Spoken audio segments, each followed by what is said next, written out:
अस्सलामुअलैकुम वरहमतुल्लाहि वबरकातुहू। अज़ीज़ तलबा व तालिबात, टुवर्ड्स ग्रीन एनर्जी सब्ज़ तवानाई की जानिब जमात दहुम साइंस और टेक्नोलॉजी का एक छोटा सा वीडियो नंबर 3 लेकर मैं आपके सामने हाजिर हूँ।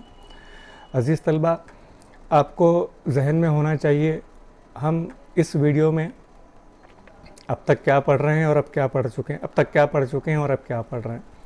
आपसे गुजारिश है कि वीडियो हमेशा फुल स्क्रीन करके देखें, क्वालिटी बढ़ाकर देखें। उसकी वीडियो यूट्यूब पर और डिफ़ॉल्ट में कैटेगरी कम आती है, मुमकिन है तो हेडफोन का इस्तेमाल करें।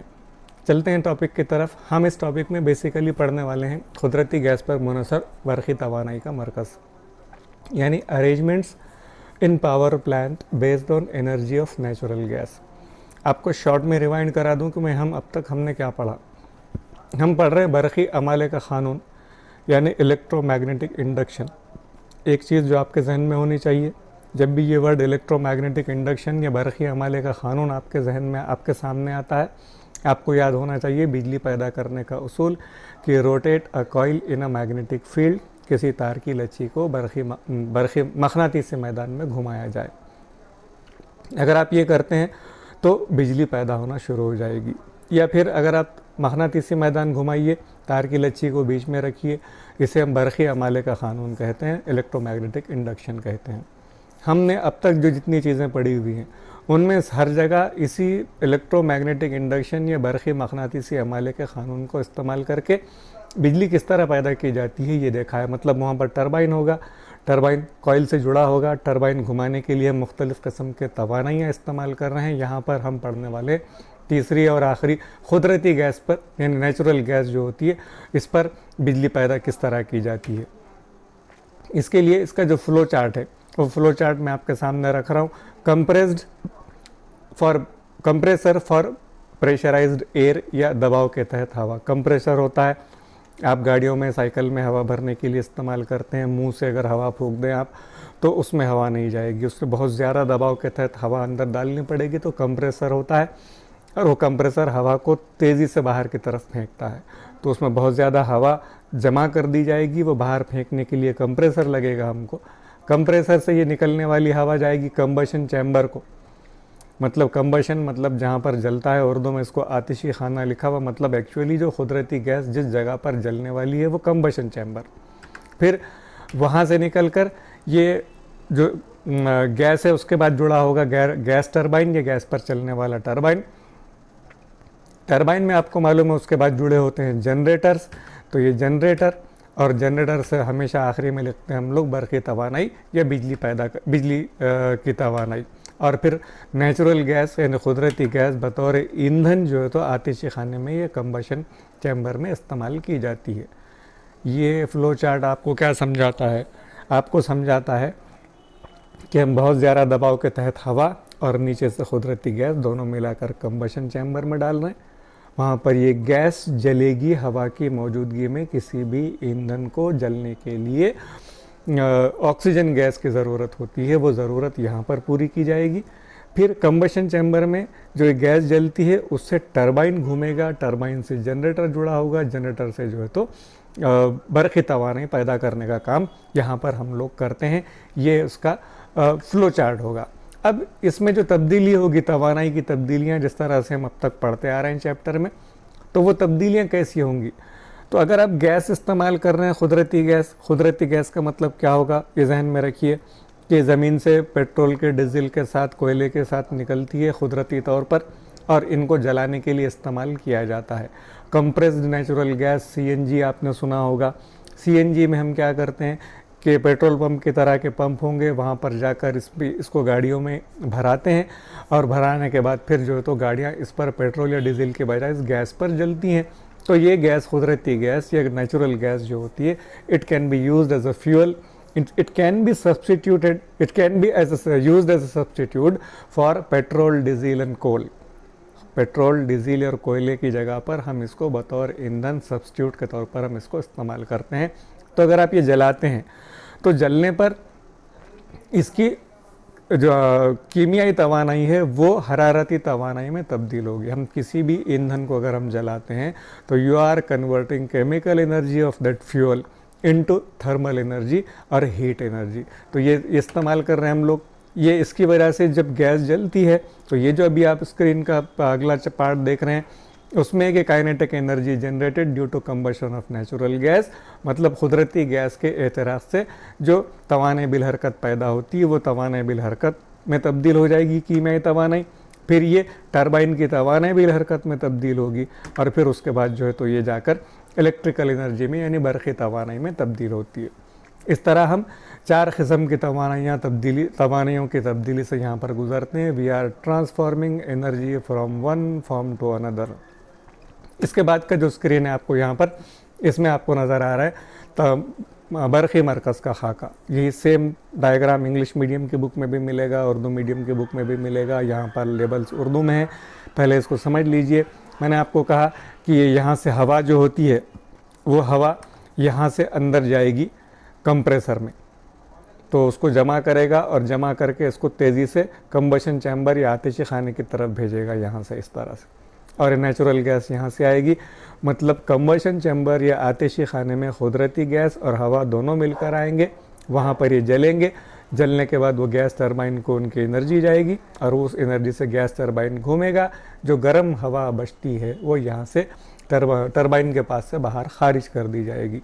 तो इस तरह का स्कीमेटिक, यही डायग्राम आपको इंग्लिश मीडियम की बुक में इस तरह का डायग्राम नज़र आएगा। सिर्फ यहाँ पर आपको उसमें एयर लिखा हुआ होना चाहिए, वो एयर लिखा हुआ नज़र नहीं आ रहा इस डायग्राम में। चलते हैं इसके बाद दूसरी चीज़ जो आपको यहाँ पर दी हुई है, एक पॉइंट मैंने लिख के रखा हुआ है। असल में ये हम पढ़ रहे हैं green energy, towards green energy, मतलब माहौल दोस्त तवानाई जो होती है, सब्ज़ तवानाई जिसे हम कहते हैं, उसकी तरफ हमको जाना है। जितने तरीक़े हम यहाँ पर पढ़ रहे हैं वो सारे के सारे तरीक़ों में कहीं ना कहीं पर माहौल को नुकसान होता है। यहाँ पर लिखा हुआ है production of energy by using coal और natural gas is not eco friendly because it is harmful for environment. ये बुक में लिखे हुए लाइन्स हैं, या उर्दू में मैंने इसको लिख के रखा हुआ इधर से कि कुदरती गैस, कोयला या कुदरती गैस के इस्तेमाल से तवानाई पैदा करना माहौल दोस्त तरीक़ा नहीं हो सकता, क्योंकि इनकी वजह से माहौल पर बुरा असर पड़ता है। फिर अगर ये नहीं हो सकता तो फिर हमको क्या करना पड़ेगा, हमको इनके डिसएडवांटेज देखकर फिर इनको दूर करके नए तरीक़ों की तलाश करनी पड़ेगी सब्ज़ तवानाई की तरफ जाने की तरफ। चलते हैं नुकसानात में। पहला नुकसान क्या दिया हुआ है उसका डिस्क्रिप्शन मैंने स्क्रीन देर तक यहाँ पर सामने रखता हूँ मैं आपके, ताकि अगर आप चाहें तो चलते चलते नोट्स बना लें, या फिर आप स्क्रीन को रोक कर आप नोट्स बना सकते हैं। पहला डिसएडवांटेज, नेचुरल गैस यानी नुकसान, कुदरती गैस को इस्तेमाल करने का, बतौर ईंधन इस्तेमाल करने का पहला नुकसान क्या होगा, तो उसमें है कि natural gases leads to emission, खारिज करना of certain gases and soot particles. कुछ की माहौल में कुछ गैसेस खारिज होती हैं इसके नतीजे में, कार्बन डाइऑक्साइड, कार्बन मोनोऑक्साइड, इस तरह की गैसें जो माहौल पर बुरा असर डालती हैं। वही उर्दू में भी लिखा हुआ है कुछ गैसें या ज़र्रात बनता है जो माहौल में शामिल होकर माहौल को आलूदा करते हैं। थोड़ा सा और डिटेल में इसका एक्सपेंशन मैंने किया हुआ है कि carbon monoxide gas is released due to incomplete combustion, incomplete अधूरा कंबशन, एतराक़, उर्दू में भी अधूरे एतराक़ से कार्बन मोनोऑक्साइड गैस बनती है। जब भी किसी गैस को बतौर फ्यूल इस्तेमाल करेंगे हम लोग, या लकड़ी को, कोयले को अगर आप बतौर फ्यूल इस्तेमाल करेंगे, तो बतौर फ्यूल इस्तेमाल करने पर अगर वो पूरे जलते हैं तो तेज़ी से हरारत पैदा होगी, और अगर अधूरे जलते हैं तो धुआं पैदा होगा। यही क़ानून लागू होता है टू व्हीलर्स में, ऑटो रिक्शा में, बड़ी गाड़ियों में, कार में। धुआं अगर पीछे से निकलता है उनके साइलेंसर से, इसका मतलब जो भी फ्यूल आप उसके अंदर इस्तेमाल कर रहे हैं वो फ्यूल अधूरा जल रहा है, उसका मुकम्मल एहतराक़ नहीं हो रहा। मतलब आम ज़बान में कहना हो तो उसका एवरेज कम आएगा, और ये माहौल को बहुत ज़्यादा नुकसान पैदा करते हैं। इसमें जो कार्बन डाइऑक्साइड गैस खारिज होती है वो हवा में उसका तनासुब बढ़ जाएगा, और हवा में तनासुब बढ़ने से माहौल का जो दर्जे हरारत होता है वो दर्जे हरारत बढ़ जाएगा, जिसके हम ग्लोबल वार्मिंग कहते हैं। ये बड़ा ख़तरनाक मसला है। तो पहला नुकसान, कुदरती गैस को जलाने से ये माहौल को आलूदा करते हैं। इसके बाद देखते हैं हम लोग दूसरा नुकसान क्या दिया हुआ है आपको।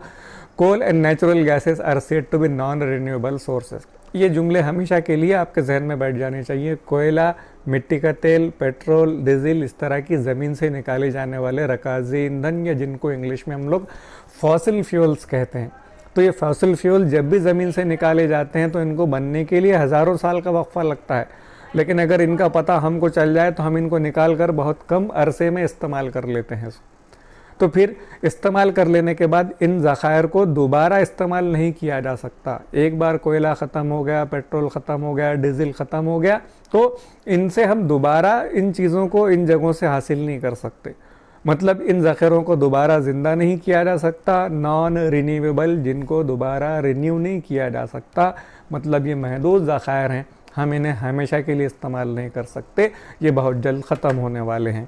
फिर उसके साथ दे कैन बी एग्जॉस्टेड, अंदाज़ा है कि 200 से 300 साल में हम ज़मीन के अंदर जितना भी फॉसिल फ्यूल आज हमारे पास मौजूद है वो सारा का सारा फॉसिल फ्यूल हम ख़त्म कर इस्तेमाल करके ख़त्म कर देंगे। इसके बाद की जनरेशन के लिए हम कुछ भी नहीं छोड़ने वाले, इसलिए एहतियात करनी पड़ती है। डिसएडवांटेज के बाद आपको उसमें तीसरा पॉइंट दिया हुआ, एक पॉइंट जो दिया हुआ है ये इसके पहले न्यूक्लियर एनर्जी जो हमने पढ़ा उससे जुड़ा हुआ पॉइंट है, वहाँ पर भी हमने बात की हुई है कि जो अगर न्यूक्लियर एनर्जी, यूरेनियम, प्लूटोनियम, इस तरह की चीज़ों को इस्तेमाल करके हम बिजली पैदा करते हैं अगर, तो इनसे निकलने वाला कचरा यानी जो वेस्ट होगा, न्यूक्लियर वेस्ट जिसे कहते हैं हम, या जौहरी कचरा जिसे कहते हैं, इसको ज़ाया करना बहुत संगीन मसला है। मैं पहले डिटेल में बात कर चुका हूँ। इसका मतलब ये है कि ये मादनी ईंधन या फॉसिल फ्यूल जिसे हम कहते हैं, जिसमें मिट्टी का तेल, पेट्रोल, डीजल, कोयला, नेचुरल गैस, इस तरह की सारी चीज़ें आ गई। ये एक वर्ड में मादनी ईंधन में यानी फॉसिल फ्यूल में, और न्यूक्लियर एनर्जी में यूरेनियम, प्लूटोनियम, जहाँ न्यूक्लियर फिशन हमने पढ़ा हुआ है, न्यूक्लियर इंशकाक जहाँ पर पढ़ा हुआ है, ये सारे के सारे ज़राए ऐसे हैं जिससे बिजली पैदा करने का तरीक़ा माहौल दोस्त नहीं कहला सकता। It is not found to be eco friendly नहीं होने की वजह से हमको इन तरीक़ों को छोड़ना पड़ेगा, हमको माहौल दोस्त तरीक़ों को ढूंढना पड़ेगा ताकि हम आइंदा आने वाली नस्लों के लिए एक सेहतमंद दुनिया छोड़ कर जाएँ। हम माहौल को नुकसान पहुंचाने वाला कोई भी काम मुसलसल लगातार नहीं कर सकते, हमको अपने आप को रोक कर इन चीज़ों से बचने की कोशिश करनी पड़ेगी। इंशाअल्लाह ये मैंने छोटा सा बिट जानबूझकर मैं यहाँ पर ख़त्म कर रहा हूँ। इसके बाद का एक थोड़ा सा बड़ा बिट है वीडियो नंबर 4 में जो है, उसके बाद एक 5वां वीडियो बनेगा जो आपको बहुत केयरफुली देखना है, आखिरी वीडियो रहेगा इस चैप्टर का, और हम उस चैप्टर को यहाँ पर ख़त्म करेंगे। अगला हिस्सा अगले वीडियो का इंतज़ार कीजिए। अपना ध्यान रखिए, नोट्स बनाते रहिए, एग्ज़ाम की तैयारी में लगे रहिए, चीज़ों को समझते रहिए। खुदा हाफिज़।